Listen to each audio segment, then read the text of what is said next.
హరిత విప్లవం అంటే ఏంటి? Green revolution. హరిత విప్లవాన్ని గ్రీన్ రెవల్యూషన్ అని అంటారు. ఆహార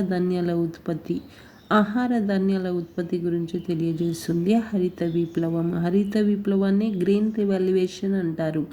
శ్వేత విప్లవాన్ని ఏమంటారు అంటే వైట్ రివాల్యుయేషన్ అంటారు. వైట్ రివాల్యుయేషన్ అంటే పాల ఉత్పత్తి.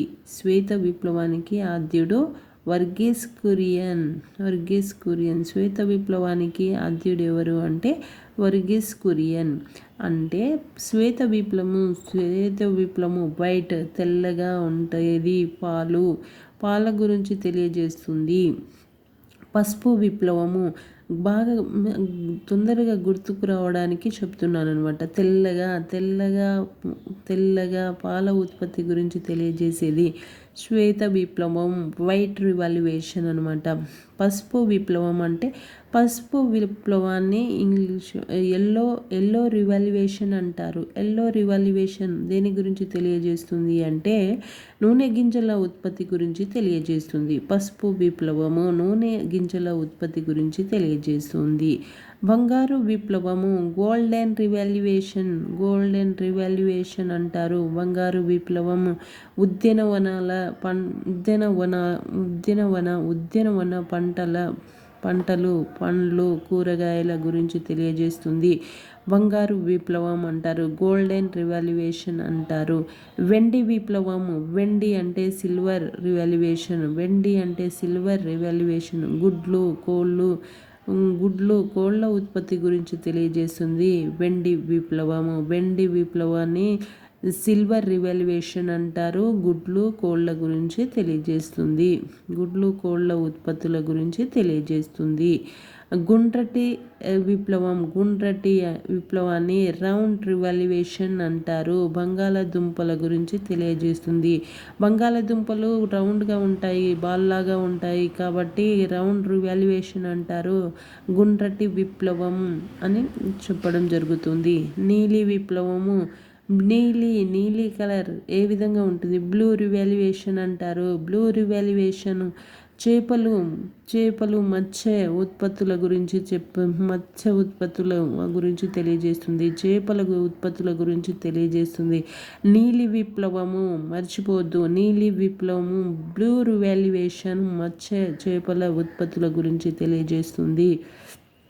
అదేవిధంగా చూసినట్లయితే నలుపు విప్లవము బ్లాక్ రివాల్యుయేషన్ తోళ్ళు మరియు సాంప్రదాయేతర ఇంధన వనరుల గురించి తెలియజేస్తుంది. బ్లాక్ రివాల్యుయేషన్, నలుపు విప్లవము అనమాట. బూడిద విప్లవం అంటే గ్రే రివాల్యుయేషన్ ఎరువుల ఉత్పత్తుల గురించి తెలియజేస్తుంది. బ్రౌన్ రివాల్యుయేషన్ అంటే బ్రౌన్ రివాల్యుయేషన్ తోళ్ల పరిశ్రమ అభివృద్ధి గురించి తెలియజేస్తుంది. పింక్ రివాల్యుయేషన్ అంటే ఫార్మాస్యూటికల్ ఉత్పత్తుల అభివృద్ధి గురించి తెలియజేస్తుంది. పింక్ రివాల్యుయేషన్ ఫార్మాస్యూటికల్ ఉత్పత్తుల గురించి తెలియజేస్తుంది.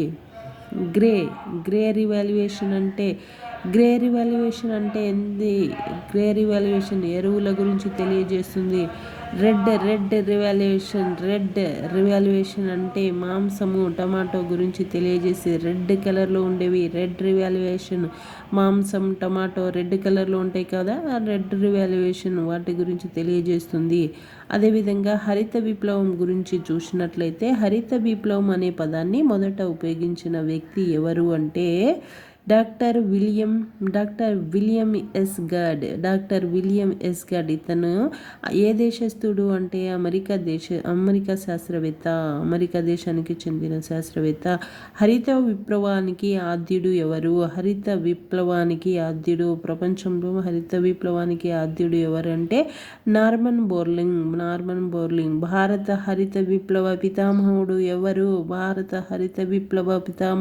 ఎవరు అని క్వశ్చన్ వచ్చినట్లయితే ఎంఎస్ స్వామినాథన్ అని చెప్పాలి. ఎంఎస్ స్వామినాథన్ భారత హరిత విప్లవ పితామహుడు. ఎంఎస్ స్వామినాథన్. భారత హరిత విప్లవ పితామహుడు ఎంఎస్ స్వామినాథన్. మొదటి వరి గోధుమ పంటలతో ప్రారంభమయ్యేది హరిత విప్లవం. వరి గోధుమతోనే ప్రారంభమవుతుంది హరిత విప్లవము. అనంతరం అనేక పంటలను విస్తరింపజేశారు. హరిత విప్లవం అధికంగా ప్రభావం చూపిన పంట ఏదంటే గోధుమలు. హరిత విప్లవం ఎక్కువగా ప్రభావం చూపిన పంట ఏది అంటే గోధుమలు.